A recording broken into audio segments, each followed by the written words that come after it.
Assalamualaikum warahmatullahi wabarakatuh. Salam sejahtera bagi kita semua. Om Swastiastu, Namo Buddhaya, salam kebajikan. Halo, selamat malam sahabat kenari semua. Selamat datang di acara Bincang Kenari perdana nih, episode di 2021. Gimana nih kabarnya teman-teman semua? Semoga sehat-sehat selalu ya. By the way, gimana nih impression kalian di awal tahun ini? Apakah kalian masih belum bisa move on sama tahun yang sebelumnya? Atau sudah punya planning-planning? Udah mulai bikin list resolusi 2021 mau ngapain aja? Nah, coba tulis di kolom chat ya semuanya. Mau sapa-sapa dulu, ada Kak Fani, ada Bu Melan. Selamat malam, Pak Rinto. Oke, nah tapi apapun itu kita harus tetap semangat menjalani tahun ini walaupun keadaan mungkin belum jauh lebih baik dari sebelumnya. Jangan lupa ya teman-teman untuk selalu menggunakan masker dimanapun kalian berada. Nah, di Bincang Kenari malam ini kita akan berbincang bersama Pak Ari Indra. Beliau adalah seorang arsitek yang juga merupakan founder dari Abodai Design. Pak Ari Indra ini sebelumnya sudah pernah loh mampir berbincang bersama kita di Bincang Kenari di episode yang ke-6. Judulnya itu New Normal sama dengan New Arsitektur. Nah, bagi kalian yang mungkin belum sempat nonton, boleh lihat episode sebelumnya setelah nonton hari ini ya. Dan jangan lupa kalian bisa nonton itu di IGTV Kenari Jaya dan juga YouTube Kenari Jaya. Oke, ada Bada Irma. Malam Nadia, malam Bu Melan. Ada Bu Linda, hai Bu Linda, selamat malam. Sudah di rumah ya Bu? Oke. Coba kita lihat dulu. Pak Ari Indranya udah hadir nih. Gimana kalau kita langsung aja invite Pak Ari Indra untuk live bersama kita? Karena pasti kalian juga udah pada nunggu kan? Gak sabar berbincang dengan tema kita malam ini yang menarik banget, yaitu The Show Must Go On. Oke, langsung aja coba mau invite Pak Indra. Mana nih?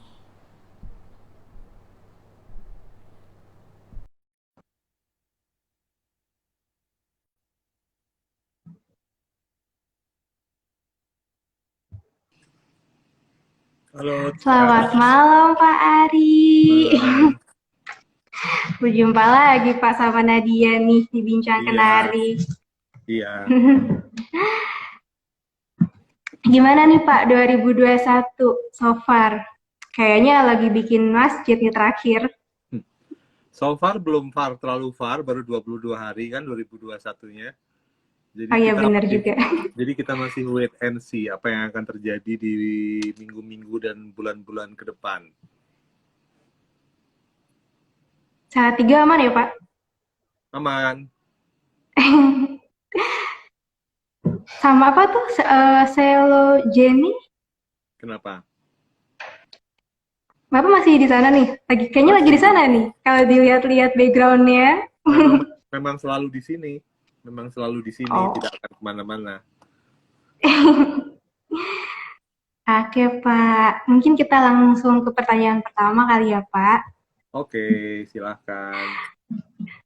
Pak, pembelajaran apa sih Pak yang bisa diambil di tahun 2020 ini sebagai seorang arsitek menurut Bapak? Pembelajarannya apa ya? Ya, eh, kita harus harus tahan banting ya. Artinya kita harus bisa bisa bekerja di berbagai situasi dan suasana. Dan rasanya semua arsitek harus bisa begitu. Makanya kenapa temanya hari ini The Show Must Go On, karena apapun yang terjadi tetap kita harus bekerja, tetap kita harus punya karya. Karena itulah satu-satunya sebenarnya objektif kita di profesi ini. Gitu, Nadia. Bapak masih kerja nih kayaknya, aduh. Nah, saya lagi mau ini. Suara saya jelas kedengeran nggak di situ? Jelas, Pak. Suara saya noise Oke. nggak, Pak? Jelas? Nggak apa-apa. Makanya saya lagi mau cek aja. Kalau udah jelas, berarti saya nggak perlu pakai nggak perlu pakai apa earphone. Earphone. Iya. Ya, Oke, jadi Bapak sekarang berarti kalau misal berarti suka-suka Zoom meeting terus ya, Pak, sekarang? tiap hari, tiap hari Tiap selalu rutin dari biasanya pagi sampai siang, terus kemudian siang baru baru mengerjakan hal-hal yang harus saya kerjakan. Karena kalau Zoom terus ya nggak pernah akan kerja dong. Ya walaupun Zoom itu adalah kerja sih ya, cara kerja baru. Iya, sekarang kalau Ya, Zoom meeting gitu, tapi nggak sampai malam kan, Pak? Kan kalau dulu kita lembur, Bapak kan pasti lembur-lembur di ya. studio. Nah, enggak, sekarang saya biasanya membatasi sampai jam paling maksimal jam 9 harus sudah selesai. Itu juga udah lembur sih, Pak, jam 9. Oh, di tanggal lembur ya? Iya deh. Boleh deh, mulai besok mau jam 7. Aduh, Pak Ari. Pak, faktor terbesar yang menjadi kendala di bidang arsitektur tahun lalu yang mengakibatkan proyek-proyek tertunda, ada nggak, Pak? Eh, Sebenarnya tidak semua proyek tertunda ya. Jadi ada beberapa karakteristik proyek yang mungkin terhenti karena situasi dan kondisi, terutama apa namanya proyek-proyek yang harus menjual ya kayak misalnya apartemen, terus ya apartemen ya. Tapi kalau di Mm-mm. pengalaman saya justru hotel apa proyek-proyek seperti hotel dan sebagainya masih masih terus under construction ya karena ya memang itu kan salah satu hal yang cukup vital di ekonomi Indonesia yang akhirnya orang mau nggak mau sekarang mau nanti kan akan bangun bangun hotel juga kan komersial juga karena ya kita kan nggak mau lama-lama di kondisi pandemi ini setahun 2 tahun tapi nanti pada saat 2 tahun dan ekonomi picking up kemudian bangunan-bangunan itu sudah jadi kan tinggal di running jadi sebenarnya tidak semua proyek terhenti ya ada beberapa yang terhenti tapi ada juga yang masih masih berjalan ya gitu. Mm-mm. Biasanya proyek apa, Pak, yang berhenti-berhenti gitu, Pak? Kebanyakan proyek apartemen, proyek apa namanya, proyek ya proyek apartemen ya, yang banyak berhenti ya.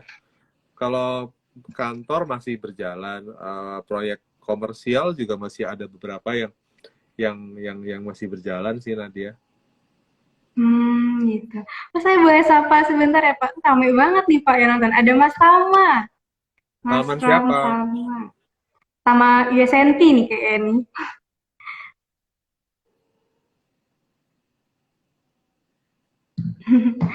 Ada Wibisono Gitu. Sugih. Rame nih yang nonton pas sama Bapak. Ya. Jadi gitu, Pak. Sekarang lagi sibuk project apa nih, Pak? Berarti apartemen yang jalan ya, Pak ya? Kenapa? Ada yang dikebutin nggak? Atau yang malah justru jadi dipercepat, bukan ditunda gitu? Kan tadi kan kita bahasnya project yang dibatalkan atau tertunda gitu. Kalau yang justru harus kayak diuber jadi harus cepat selesai itu apa tuh, Pak? Ada nggak tuh, Pak? Ada kantor komersial juga harus harus tetap cepat selesai karena kan ya apalagi yang dananya dari bank kan mereka harus mengejar mengejar apa namanya tenggat ya jadi memang ya nggak bisa melambat gitu sehingga yang proyek-proyek komersial dan kantor masih masih berjalan sampai sampai saat ini gitu. Iya ya, Pak. Kalau menurut Pak Ari, prediksi tren arsitektur apa sih yang bakal terjadi di tahun 2021 kalau melihat 2020 gitu? Belum akan terjadi apa-apa sih menurut saya. Menurut saya sebenarnya yang terjadi adalah bahwa pasar akan kembali lagi dulu seperti seperti awalnya. Mungkin belum 100%, mungkin juga baru 75%. Setelah kembali baru mungkin di tahun 2022 atau 2023 baru akan terjadi hal-hal yang menarik lagi seperti biasanya. Karena menurut saya ini tidak akan berjalan dengan cepat ya. Artinya pandemi ini mungkin masih akan berjalan sekitar saya prediksi saya masih setahun lagi gitu ya. Sehingga itu menurut saya kenapa arsitek tidak boleh tergantung pada proyek ya. Ya ini memang satu hal yang apa namanya harus dihadapi gitu. Nggak boleh hanya menggantungkan diri pada proyek, tapi harus melakukan hal-hal lain yang mungkin akan berguna dan di kondisi biasa mungkin tidak sempat dilakukan gitu. Nah, itu malah sebenarnya pentingnya di situ karena menurut saya menjadi arsitek tidak harus berbicara tentang proyek. Walaupun saya mengerti hubungannya dengan pasar, hubungannya dengan industri, apa namanya seperti Kenari Jaya misalnya, ya harus kita ngomongin proyek gitu. Tapi sebenarnya kalau mau jujur banyak hal yang bisa dilakukan oleh arsitek di luar proyek karena di masa seperti ini kita seperti saya bilang tadi kita harus bisa melakukan banyak hal dan itu keuntungan kita sebagai arsitek karena kita itu belajar menjadi orang yang fleksibel pada saat kita berprofesi ini. Tiba-tiba ada yang bikin kafe, tiba-tiba ada yang kemudian menjadi penulis, tiba-tiba ada yang kemudian menjadi YouTuber gitu. Itu hal-hal yang menarik dan itu boleh dibilang adalah perluasan dari profesi ini sendiri gitu. Jadi itulah kenapa saya mengambil tema hari ini show must go on karena kita tidak boleh berhenti hanya gara-gara proyeknya berhenti. Kita tidak boleh berhenti hanya gara-gara industrinya berhenti. Kalau orang lain berhenti, kita nggak boleh berhenti. Kita harus cari sesuatu yang lain yang tetap bisa jalan. Menurut saya begitu. Iya, iya sih Pak. Saya juga ada lihat tuh Pak, Bu Yuni JE dia sekarang jualan ini, fokus ke Ministry of Yaomi, dia kayak bikin-bikin pastry kayak gitu. Iya, Kalau Bapak iya, berarti iya, bikin apa dong? iya. Kenapa? Kalau Bapak sibukannya apa nih selain proyek dong kalau gitu? Ya tidak harus berjualan juga. Saya mungkin saat Sepedahan ini ya?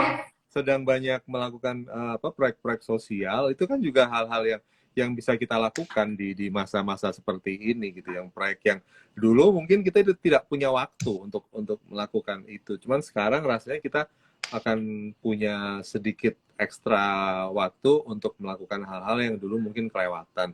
Atau ada beberapa teman yang kemudian memutuskan untuk sekolah lagi misalnya mengambil master mumpung sekolah lagi sedang boleh online semua kenapa enggak gitu ya jadi misalnya Iya kita benar. dalam 2 tahun ini kita nggak boleh vakum gitu kita bisa belajar lagi jadi nanti waktu ditanya apa peninggalan dari masa pandemi gitu oh saya bisa dapat gelar master kan keren gitu loh jadi Iya benar. menurut saya tidak boleh berhenti apapun harus dilakukan gitu.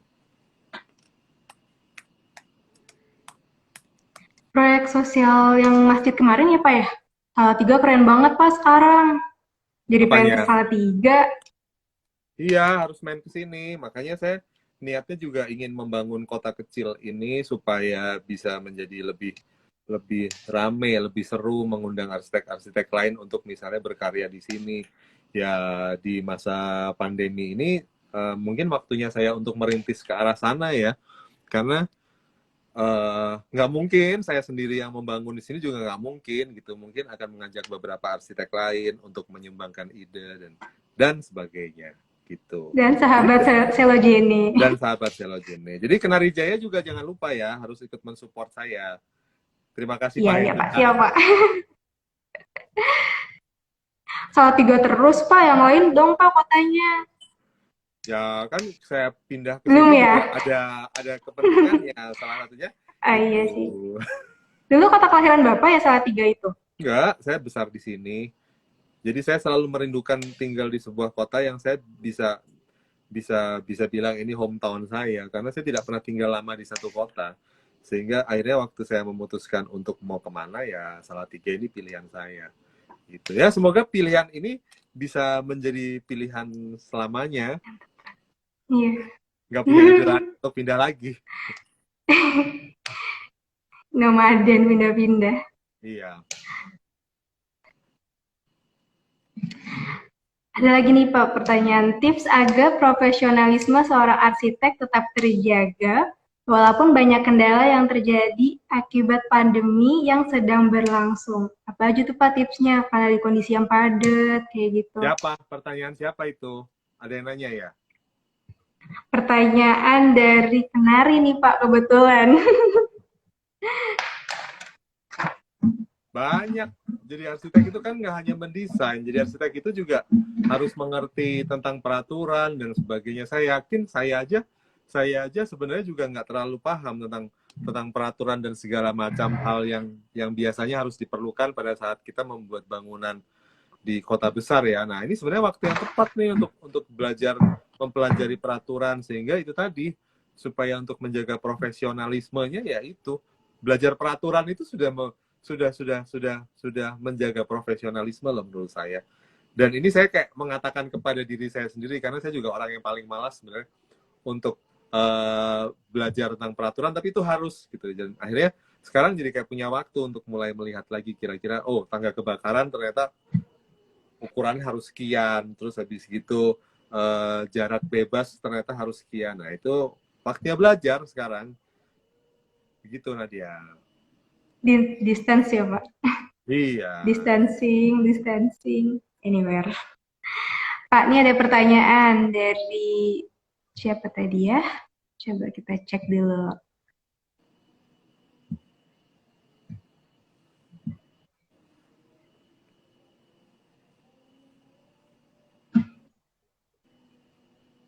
Katanya Ibu Liva Ratna, alamat Salatiganya di mana Pak? Mungkin ada yang mau mampir ke Selojeni. Selojeni boleh disamperin kan Pak? Nggak boleh. Oh, nggak boleh. Belum boleh, ini proyek rahasia. Oh, belum ya? Kalau masjid Itu boleh. ya? Karena itu bangunan publik ya boleh lah. Masa nggak boleh. Deketan nggak tuh Pak? Ngorek aja terus ya Pak. Ya lumayan dekat. Lumayan dekat. Iya. Ada pertanyaan Pak dari Rifkip, tantangan arsitek dan interior terkait pandemi. Tadi kayaknya sudah. Tadi kan sudah saya sebutkan. Tantangannya Udah kita bahas ya. Iya, bagaimana kita supaya membuat kita tetap relevan di kondisi ini. Kalau tidak bisa berkarya dalam bentuk proyek, ya berkarya dalam bentuk lain. Interior nih bagus loh sekarang, potensinya di saat perkembangannya ya Pak ya. Perkembangannya karena orang kan sekarang mereka akhirnya di rumah. Untuk tinggal di rumah, untuk bekerja di rumah, dan itu tidak semua orang mengerti bagaimana mengatur rumah yang bisa dipakai untuk tinggal dan sekaligus untuk kerja. Nah, harusnya nih desainer interior bisa memberikan masukan dalam hal-hal seperti itu kepada calon klien gitu, sehingga nanti pada saat kondisi sudah membaik, mereka bisa menjadi klien yang beneran, menurut saya gitu. Iya, benar Pak. Jadi makin banyak nih yang nanya nih. Ya, Pak saya Ari, boleh pilih pertanyaan nggak? Saya boleh pilih boleh. Ya. Saya mau menjawab pertanyaan Pak Ari, ide desainnya mulai dari mana? Nah, kalau ide desain mulai dari mana itu tergantung dari masing-masing orang, Mas Gumelar. Artinya semua orang tuh punya cara berpikir masing-masing. Sehingga mulainya dari mana tergantung dari apa yang menjadi bekalnya dia gitu. Artinya kalau kita banyak berkecimpung misalnya di dunia seni, terus kita harus menyesuaikan masalah desain, kita pasti akan mengambil referensi dari dunia seni. Tapi kalau kita misalnya kuat dari keuangan misalnya, ya kita akan mengambil ide desainnya awalnya berangkatnya dari budget misalnya. Jadi tidak bisa dijawab dari ide desainnya dari mana. Kalau pertanyaannya buat saya, ide desain saya mulai dari mana? Saya biasanya mulai dari limitasi dari tempat dan kebutuhan itu sendiri. Dari situ baru dikembangkan menjadi desain. Begitu, Mas Gumelar. Ini apa? Pertanyaannya ada yang terputus. Bagaimana tipsnya agar kita bisa menjalani peraturan baru dengan tanpa ada beban menjalaninya? Ini apa nih maksud pertanyaannya? Ya mungkin tergantung peraturannya ya Nadia ya. Peraturannya apa gitu. Kalau tentang harus ikhlas ya Pak. Nah, kalau tentang protokol kesehatan ya kita memang harus ikutin lah ya, mau sehat atau enggak. Begitu. Ini ada pertanyaan. Pak, tren minimalis bertahan berapa lama menurut Bapak? Menurut saya ada dua hal tentang minimalis. Minimalis yang dari kacamata desain atau minimalis dari kacamata marketing. Nah, ini dua hal yang tidak bisa dicampur adukan. Kalau yang dari kacamata marketing mungkin sudah selesai, karena menurut saya ya itu kebutuhan pasar. Mereka kepinginnya sesuatu yang murah, sesuatu yang ini. Tapi kalau dari kacamata desain, yang namanya minimalis itu long lasting, itu forever, tidak akan pernah usang gitu. Jadi sampai kapanpun gaya mendesain yang minimal, saya nggak mau ngomong minimalis, gaya mendesain yang penuh batasan itu masih akan terus digandrungi oleh orang-orang. Itu jawabannya. Itu siapa yang nanya? Anggita Yuniar. Gitu. Apalagi di Indonesia ya, Pak. Iya. Biasanya minimalis budget. Kevinos, apa yang pertanyaan Kevinos? Yang harus diperhatikan dalam mendesain masjid. Harus diperhatikan arah kiblatnya. Ini bener. Gini loh, saya sebenarnya pernah berpikir begini, bahwa di Indonesia, karena Indonesia kan jadi gini, jadi arah kiblat itu sebenarnya setiap tahun dia akan berubah sekian derajat. Geser. Iya. Akan sangat berubah sekian derajat, bergeser. Sehingga kalau kita membuat masjid atau musolanya bentuknya kotak yang sudah terpaku kiblatnya, nanti suatu saat kiblatnya akan terus berputar gitu. Makanya saya sekarang kalau membuat masjid yang baru seperti yang sekarang sedang saya kerjakan itu ya, saya menyarankan kepada orang untuk membuat denah dasarnya itu bentuknya bulat, sehingga nanti berputar berapa derajat pun gitu ya, si arah kiblatnya itu tidak akan mempengaruhi dan membuat awkward suasana di dalam ruangan bangunan itu sendiri gitu, dan itu harus diperhatikan, harus disyaratkan. Ya kalau memang bangunannya sudah existing dari dulu bentuknya kotak dan sebagainya, ya memang kita harus ikutin itu. Tapi menurut saya itu hal yang sangat krusial dalam membangun masjid ya, karena itu tadi orang berpikir bahwa kalau bentuknya kotak akan lebih efisien karena saf bentuknya kotak-kotak. Ya enggak juga gitu. Kalau saya lebih berpikir tentang arah hadap kiblat, itu menurut saya jadi hal yang paling penting. Itu kok jadi saya terus yang ngomong. Nadia, tapi itu benar Pak, saya juga kalau mungkin nanti misalkan bisa mendesain masjid, saya jadi ada inspirasi dari Bapak gitu. Oh iya benar juga ya gitu kan. Kalau misalkan kotak tuh jadi kapasitas yang beribadah juga jadi kayak tadinya harusnya berapa, jadi cuma muat berapa. Belum kalau dia muternya banyak bisa ngadep tembok nanti gimana. Benar juga sih Pak.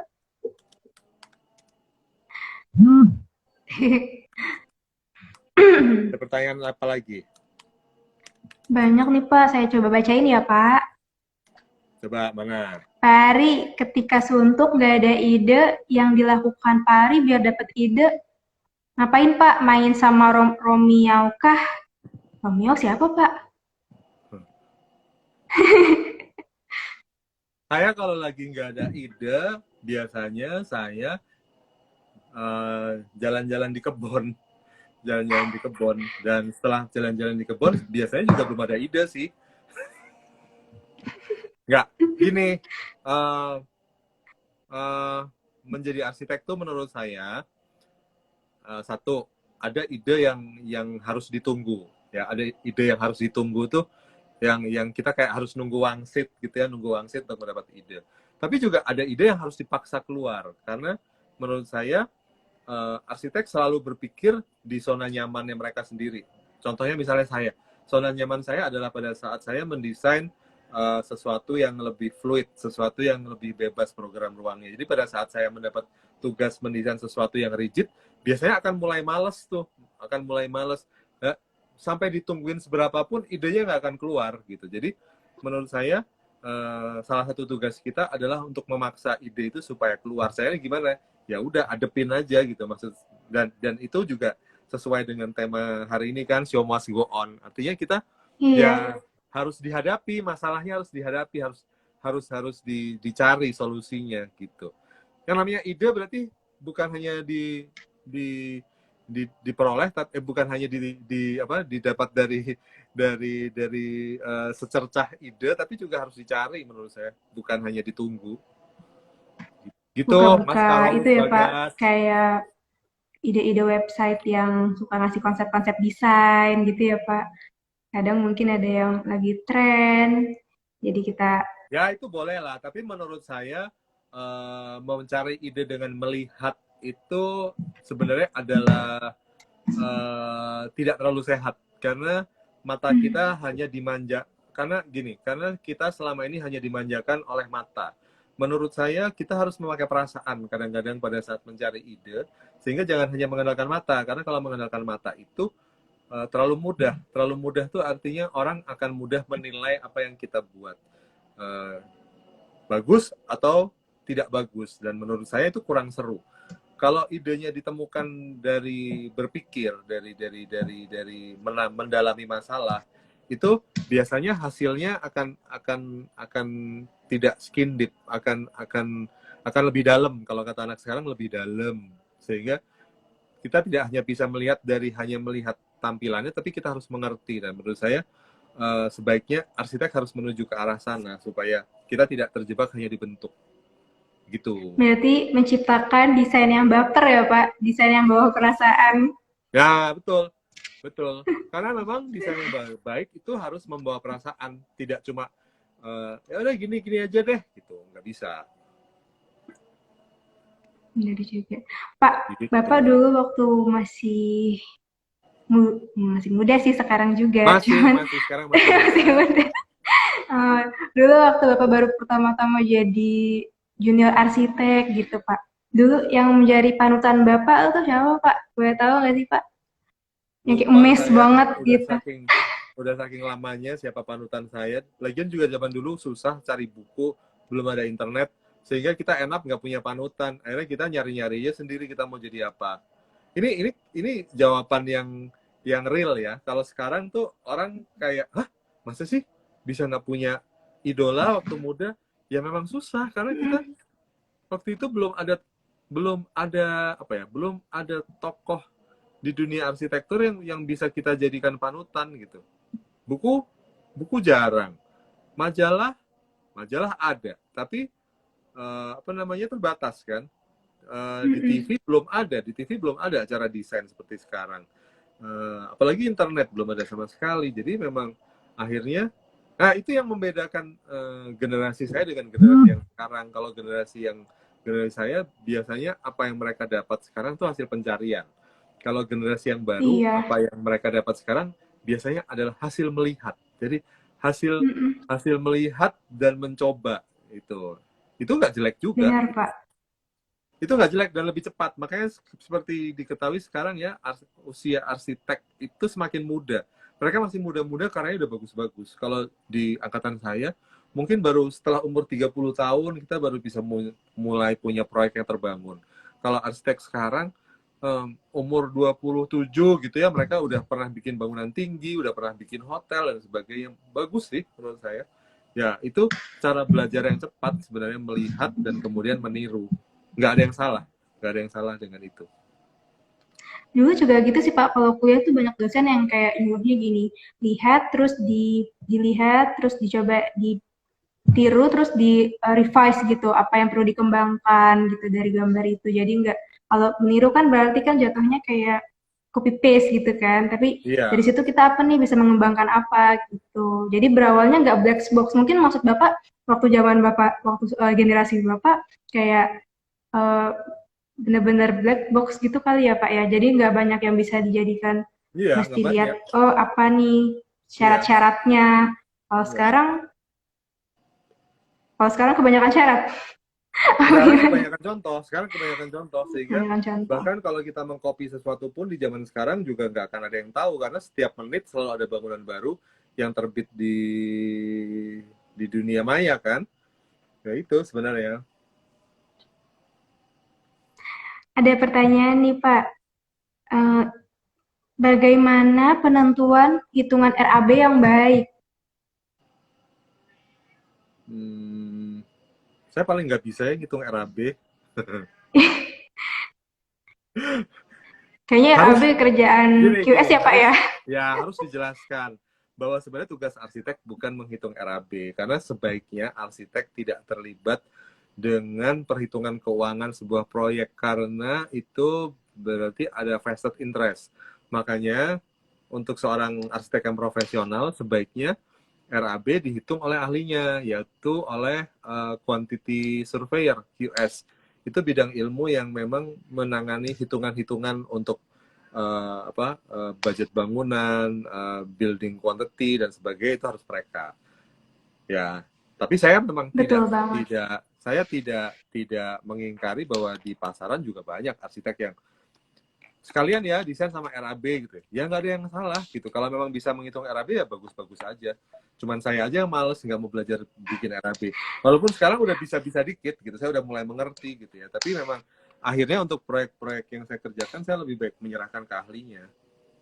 Iya Pak, benar banget. Dulu juga saya waktu pertama lulus kayak per meter berapa? Iya. Maksudnya gitu. Kayak saya gak disuruh untuk begitu. Ada mata kuliahnya. Cuman kalau misalkan nggak difokuskan untuk per meter berapa, untuk hitungan dinding, untuk hitungan apa, yang penting desainnya seperti apa, bentuk bangunannya seperti apa, skema Ya, desainnya seperti apa gitu. Banyak sekarang orang-orang Indonesia yang masih awam juga mengiranya kalau kita arsitek bisa per meter berapa. Itu sebenarnya bukan job desk-nya arsitek ya Pak sebenarnya. Cuman ya kalau bisa hitung ya bener kata nggak Bapak sih, apa-apa, kita kelebihan kita juga boleh gitu. kita boleh kasih angka untuk gambaran, nggak ada salahnya.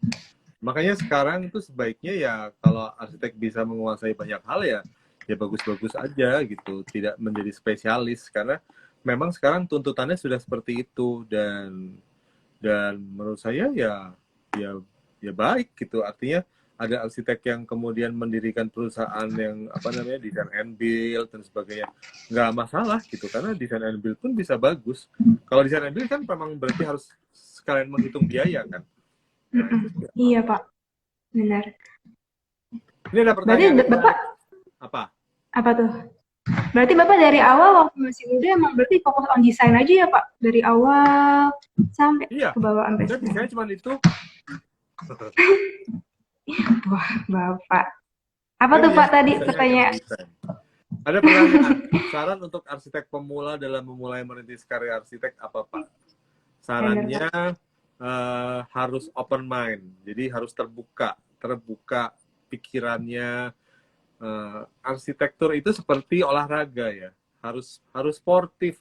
Sportif itu artinya kita tidak boleh melibatkan sara di dalam menjalankan pekerjaan ini gitu. Kita tidak boleh melihat suku, ras, agama, apapun itu yang mengkotak-kotakan umat manusia, itu sebenarnya nggak boleh. Arsitek tuh menurut saya adalah profesi yang itu tadi hampir sama seperti olahraga ya. Kita harus melihat dunia itu sebagai kanvas yang terbuka tanpa melihat status manusia. Jadi kita bisa melakukan apa saja. Dan itu sebenarnya bekal yang baik untuk arsitek yang baru memulai ya. Dan saran saya satu lagi, sebaiknya kalau habis lulus kuliah, mungkin tidak harus langsung kerja, mungkin harus bekerja dulu dengan arsitek yang sudah berpengalaman, supaya kita bisa punya contoh. Seperti tadi saya bilang kan, jadi kalau kita punya contoh, kita akan lebih cepat mengakselerasi kemajuan kita, gitu. Benar. Apa tanggapan masyarakat saat Bapak mendesain masjid yang berbeda dari yang lain? Nah, ini pertanyaannya juga antara ya dan tidak. Masjid saya nggak berbeda kok. Masjid saya masih sama dengan maksud saya dalam khasanah desain, menurut saya masjid saya tidak terlalu istimewa. Karena yang saya berikan kepada masyarakat adalah hal-hal yang masih berada di dalam khasanah budaya mereka. Jadi saya nggak membuat sesuatu yang aneh menurut saya, sehingga tanggapan masyarakat selama ini selalu baik-baik saja dengan yang saya desain. Dan menurut saya masyarakat semakin kesini semakin terbuka, seperti tadi dibilang oleh Nadia kan, orang udah mulai lihat Pinterest, orang udah mulai lihat Instagram, bahkan masjid di berbagai belahan dunia udah berbagai macam bentuknya, dan orang pengen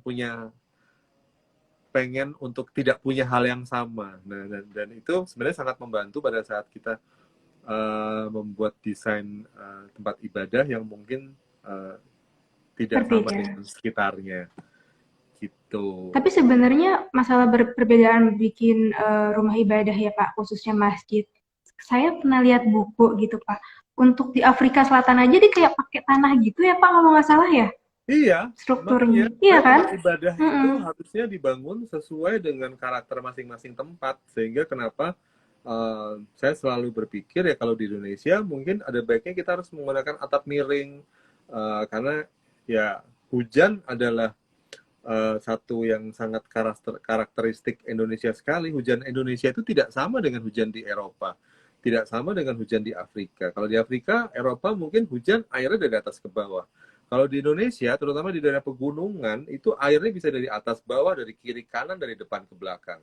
Dan itu Mm-mm, harus bener. diperhatikan pada saat mendesain bangunan, terutama tempat ibadah ya, karena tempat ibadah itu kan pada saat terjadi bencana, dia akan menjadi tempat berkumpul yang mudah ditemukan oleh warga, ya kan? Sehingga seharusnya memang tempat ibadah itu harus dibuat dengan pemikiran untuk melindungi. Melindungi itu artinya ya dari hujan, dari angin, dan sebagainya. Gitu. Pak, Ya, mau nanya deh Pak, apa sih Pak perbedaan musola sama masjid? Kenapa Bapak bilang yang Bapak bikin itu musola? beda. Masa kamu nggak tahu, Nadia? Setahu saya musola karena ukurannya lebih kecil Pak daripada Enggak, masjid. bukan Sama bukan karena kalau ukuran. Itu nggak ada apa ya? hubungannya dengan ukuran. Jadi gini, kalau orang Padang pasti tahu yang namanya surau. Surau itu sebenarnya pengertian pengertian utamanya itu adalah community center. Nah, sama surau dengan musola itu juga sama. Dia sebenarnya bobotnya adalah community center. Artinya di musola kita boleh beribadah, tapi kita juga boleh rapat RT, kita juga boleh bikin kenduri, misalnya kita membaca acara yasinan gitu ya. Hari Kamis yasinan, terus kita makan di situ, itu boleh kalau di musola. Tapi kalau di masjid tidak boleh. Di masjid itu hanya untuk beribadah, harus ada ibadah jamaah 5 kali sehari, dan harus menyelenggarakan sembahyang Jumat. Itu yang saya tahu. Kalau musola kan tidak harus. Nah, Mm-mm. itu makanya bedanya, sehingga kenapa akhirnya di beberapa tempat, apalagi yang tidak punya gedung pertemuan gitu ya, orang Nah, lebih orang lebih memilih untuk punya musola daripada punya masjid, karena kalau musola itu lebih fleksibel. Itu sama seperti kalau di agama Katolik itu ada yang namanya stasi, ada yang namanya apa ya? Ada yang namanya gereja. Itu beda. Jadi ada yang hanya diperuntukkan untuk ibadah, strictly buat ibadah, tapi ada juga yang untuk acara-acara kemasyarakatan. Nah, ini sebenarnya contoh yang paling tepat tuh untuk musola tuh ya surau. Kalau di orang Padang, ini di sini ada orang Padang nggak? hmm, Bener nggak perkataan saya? Surau itu hmm, community center. Kalau di Padang itu dulu orang tidak hanya beribadah, tapi mereka juga bisa belajar silat, mereka juga bisa belajar tentang dagang. Ya, orang Padang kan merantau dagang itu ketemu ilmunya di surau. di surau. Oh Iya. gitu. Tapi masjid juga sekarang banyak yang bikin aula serbaguna, Pak. Itu gimana dong, Kalau Pak? di sebelahnya boleh, tapi di tempat di Oh, ruangannya di itu tidak boleh mm, gitu. mm, mm, Jadi mm, mm. itulah kemudian membuat orang berpikir, oh kalau masjid ukurannya harus lebih gede. Enggak, di tempat saya ada yang namanya masjid, ukurannya lebih kecil daripada musola. Tapi di masjid itu ada apa, sholat jemaah 5 waktu, terus ada jumatan di situ Iya, walaupun tempatnya kecil. sholat Jumat. Nah, ya Kalau musola gitu. kadang suka nggak ada sih, bener.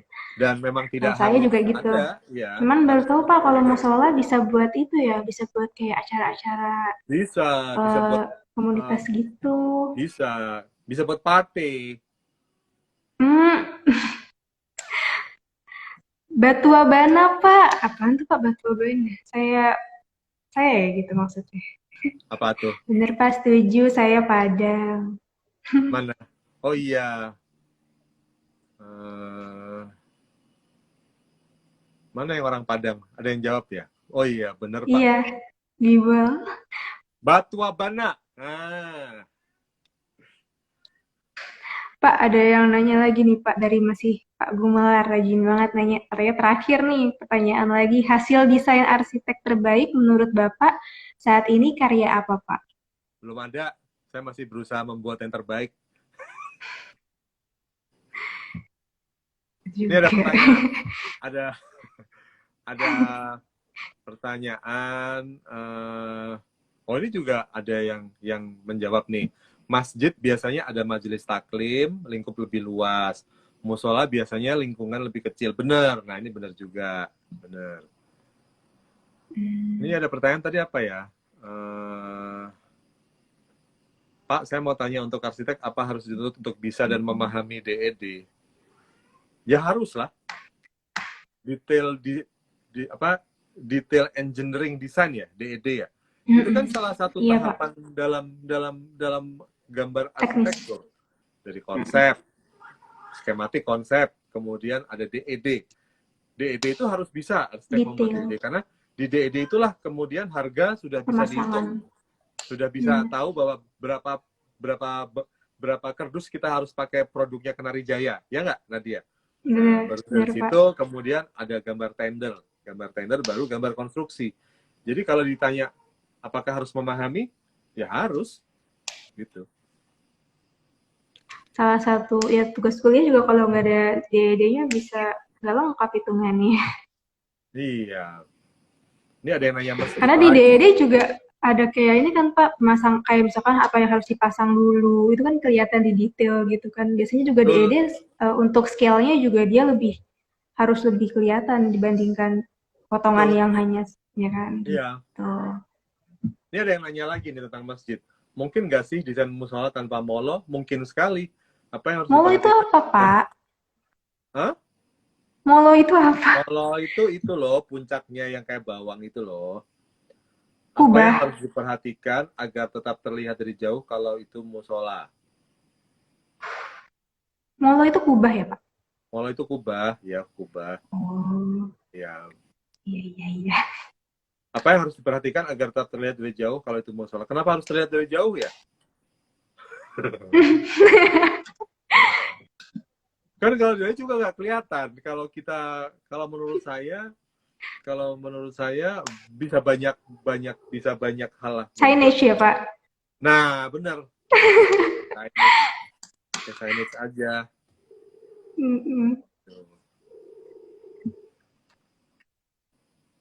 Pak, saya tertarik pada kuliah jurusan arsitektur, Pak, tapi saya kurang bisa menggambar. Apakah kalau mau masuk kuliah jurusan arsitek harus bisa menggambar ya, Pak? Terima kasih. Baiknya harus bisa, kalau enggak nanti akan jadi arsitek yang nggak bener.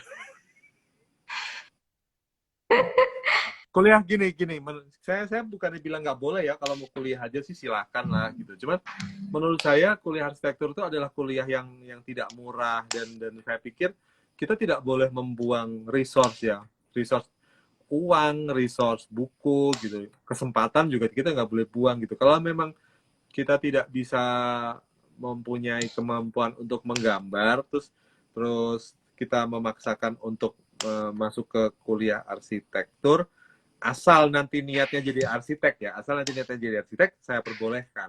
Tapi kalau niatnya cuma asal kuliah aja biar keren, terus nanti mau kerja di tempat lain, menurut saya sayang, orang tua. Iya, menurut saya sayang juga. Terus jadi kayak mengambil kesempatan orang lain yang harusnya lebih membutuhkan kuliah di jurusan itu gitu loh, Nadia. Bener kan? Menurut kata-kata saya. Kan kata-kata orang tua banget ini. Jadi menurut saya kuliah itu harus sesuai dengan apa yang kita inginkan nantinya gitu. Ya walaupun kita tidak pernah tahu sih kita akan jadi apa, tapi paling tidak kita sudah paham dasar-dasarnya dulu sebelum menentukan kita mau kuliah di mana. Gitu. Benar banget. Ada pertanyaan apa lagi?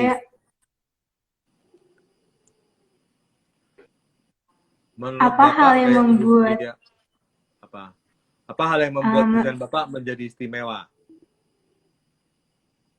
Apa ya? Saya sendiri tidak pernah merasa desain saya gimana ya.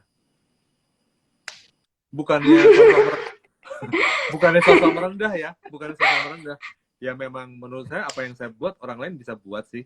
Cuman masalahnya mungkin kesempatannya beda gitu. Jadi saya punya kesempatan lebih dulu untuk membuat itu, tapi menurut saya tidak terlalu spesial. Arsitek itu ada dua macam, ada yang jenius, ada yang berproses, dan yang jenius itu hanya 1-2 di dunia ini. Itu yang bisa membuat dunia berubah mengikuti mereka. Kalau saya, menurut saya adalah bagian dari arsitek yang berproses, saya akan mengikuti dunia, bukan dunia mengikuti saya. Sehingga menurut saya apa yang saya lakukan sebenarnya bisa dilakukan oleh arsitek lain juga. Tinggal tunggu aja kesempatannya. Begitu. Biasanya tuh kalau arsitek itu ya Pak, suka merasa kayak selalu kurang, kayaknya kurang, kayaknya kurang, kayaknya kurang, ada yang kurang gitu. Nanti di berikutnya bakal ditambah lagi gitu kan ya Pak ya. Jadi selalu berproses gitu. Iya, betul, Kayak betul. Itu salah satunya. Jadi memang kalau ditanya terus apa yang eh, membuat bangunan yang membuat puas, ya jawabnya memang belum ada, karena selalu ada yang selalu kurang ya. tapi menurut saya Bapak udah keren banget sih Pak. Kayak saya ngeliat tuh detailnya Celogen itu yang kayak paving block yang untuk di taman itu harus, kan biasanya adukan itu kayak udah tepat gitu kan, adukan untuk bata ringan gitu.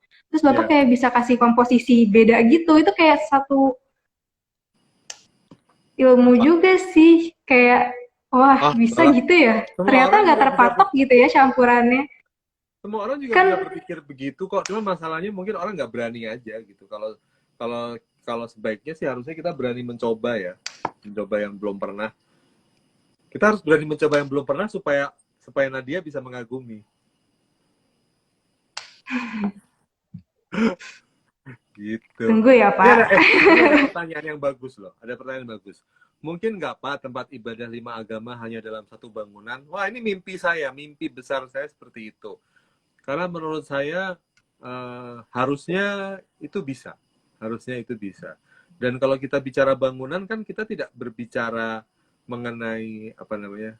Mengenai satu ruangan kan. Kita bisa dalam satu bangunan terus ada beberapa tempat ibadah yang berbeda, kenapa enggak gitu loh. Kan sebenarnya yang namanya Tuhan itu bukan di ruangan tapi di dalam hati. Jadi kalaupun di sebelah saya ada orang yang beribadah dengan agama lain pun, ya hati saya beda sama hati dia, ya Tuhannya beda. Gitu menurut saya, nggak ada masalah. Maaf kalau pandangan ini tidak sama dengan pandangan yang lain-lain, tapi itu Iya, pandangan saya. rasanya iya ya Pak ya. Iya, Bakalan menjadi apa apa? ya, kayak kontroversi gitu jadinya nanti. Itu kan Wah, hanya, gitu. kontroversi itu kan hanya pola pikir di Indonesia, Masyarakat, atau betul. mungkin dikerucutkan itu pola pikir di Jakarta gitu. Kalau di kota-kota lain di Indonesia itu masih Bhinneka Tunggal Ika, masih jamak beberapa tempat ibadah di satu RT, sama seperti tempat saya. Jadi itu menurut saya adalah hal yang harus kita pertanyakan sebenarnya sekarang. Kenapa terus di kota-kota besar yang katanya maju dari berbagai macam aspek, terus malah mundur di situnya. Jadi itu PR kita semua bersama. Nah, tapi rasanya ini udah agak melenceng ya dari dunia arsitektur. Jadi saya akan menjawab Benar. yang pertanyaan yang lebih ke arsitektur. Misalnya gini, saran untuk apa yang harus dilakukan bagi mahasiswa yang baru lulus sarjana, Pak? Nah, tadi saya sudah jawab kan, kalau lulus sarjana, sebaiknya kerja dulu dengan arsitek yang sudah berpengalaman. Supaya kita bisa tahu menentukan langkah berikutnya. Kita mau apa? Kita mau lanjut di bidang arsitektur. Kalau lanjut kita mau menjadi seperti apa? Atau kita mau sekolah lagi lah? Atau kita mau apa menjadi dosen dan sebagainya? Itu biasanya baru baru terlihat pada saat kita sudah mulai magang kepada orang yang lebih pengalaman. Karena profesi ini tuh tentang jam terbang ya. Jadi kalau jam terbangnya semakin banyak ya semakin bagus. Jadi yang belum punya jam terbang ya harus belajar menjadi co-pilotnya dulu gitu, sama kayak pilot kan jam terbang. Pada awalnya Bapak bisa memutuskan kalau oh ya nih, gue mau jadi arsitek nih. Itu tuh di umur berapa Pak waktu itu Pak? Atau dari lulus langsung tercipta mindset, oh, gue mau jadi seorang Saya arsitek sepertinya pada saya sepertinya dari kecil sudah berpikir ke arah ruang ya. Jadi ya belum tahu sih mau jadi arsitek atau enggak. Cuman saya selalu berpikir tentang ruang. Saya waktu itu sempat sempat waktu SD mungkin ya, saya sempat nggak ngerti kenapa teman saya di sebelah saya tidak bisa memahami sebuah gambar 3 dimensi di papan tulis yang menurut saya itu sangat mudah untuk dipahami gitu. Jadi waktu itu ah, guru saya menggambar apa ya, kalau nggak salah piramid atau apa gitu, dan dia nggak limas ngerti ya. kenapa Dan dia nggak ngerti kenapa itu piramid itu dalamnya bisa dimasukin gitu. Bisa bisa jadi kuburan kuburan apa namanya orang Mesir kuno gitu. Karena dia tidak tahu bahwa Ah, gambar piramid itu 3 dimensi. Jadi saya kalau sekarang ya dulu dulu juga saya mungkin nggak berpikir begini, tapi sekarang saya pikir oh berarti dari dulu memang saya tuh berpikirnya ruang gitu. Tapi saya belum tahu menjadi arsitek atau enggak. Pilihannya kan luas. ya. Ini ada konsep living. Mari Pak dicoba di Salatiga tempat ibadah 5 agama jadi satu. Ya, doakan ya. Mungkin sebelum saya selesai hidup saya harus bisa membuat satu tempat yang seperti itu. Semoga tercapai. Ya, amin. Ada pertanyaan ini. Uh, uh, Pak, apakah sebaiknya setelah lulus S1 langsung ambil S2 atau lebih baik kerja dulu baru ambil S2, Pak?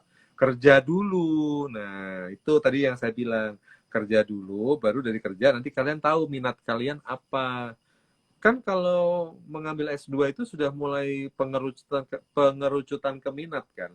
Kalau kita baru Mm-mm. lulus dan kita langsung kuliah S2 kan ya nggak tahu ya. Menurut saya Iya kita bisa. belum tahu nih. Menurut saya kita Mm-mm. belum tahu kita sukanya apa gitu. Jadi kita harus tahu dulu kita arahnya kemana, sukanya apa, dan baru kita bisa menentukan kita mau kuliah apa nanti S2-nya. Gitu. Nih Bisanya tinggal pertanyaan dari bagaimana. Pak, gimana cara menentukan harga desain kita? Gimana ya Nah, Nadia ya? loh Bapak yang karyanya udah banyak. Ya gini aja, kita harus ngitung. Misalnya, oh saya harus disuruh ngerjain rumah nih sama orang. Kita harus bisa berpikir rumahnya kira-kira berapa lama nih proyeknya, misalnya 1 tahun. Jadi 1 tahun itu kalau saya mengerjakan rumah itu 1 bulan tuh berapa sih biaya saya mengerjakan rumah itu pulang pergi dan sebagainya. Plus biaya hidup saya berapa sebulan. Nah, itu aja dikaliin 12. Nah, itu bisa jadi fee-nya gitu. Itu Hmm, tuh cara yang paling dasar sebenarnya ya, menghitung seperti itu. Nanti kalau udah mulai agak jago dikit gitu baru mulai berpikir, proyek rumah. Oke, kalau kebutuhan hidup sehari-hari kan sudah terpenuhi dengan misalnya ada proyek lain gitu ya. Nah, kalau ada proyek rumah baru datang, kita pikir aja kita pengen beli apa nih tahun depan misalnya oh kita pengen menyicil apa? beli. Nah, kita pengen beli mau nyicil apa nih, DP-nya berapa? Nah, cukup nggak tuh buat DP? Nah, gitu aja. Gampang kan? Iya Pak, bener. Wah, banyak banget Habis informasi dari Pak Ari. habis ini langsung dipraktekkan. Iya kayaknya nih. Boleh dicoba nih kayaknya. Ada pertanyaan dari Mas Handoko Hendroyono. Boleh nanya, Pak? Nggak boleh. Dia orang pintar, nggak boleh nanya. Yang udah pintar, nggak boleh nanya.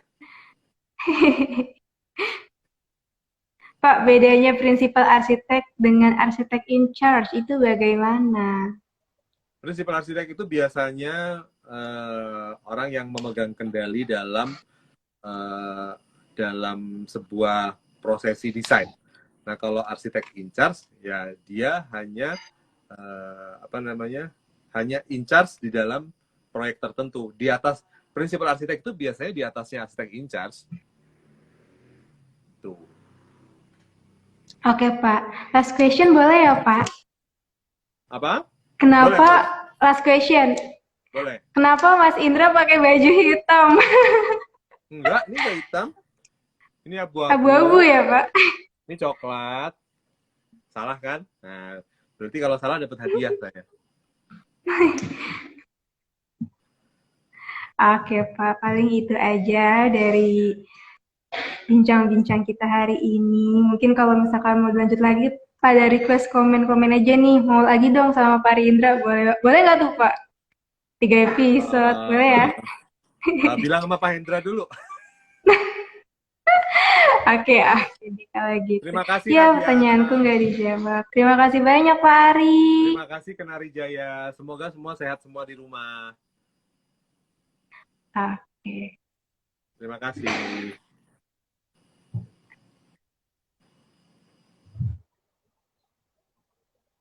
Oke, itu tadi bincang kenari kita bersama Pak Ari Indra.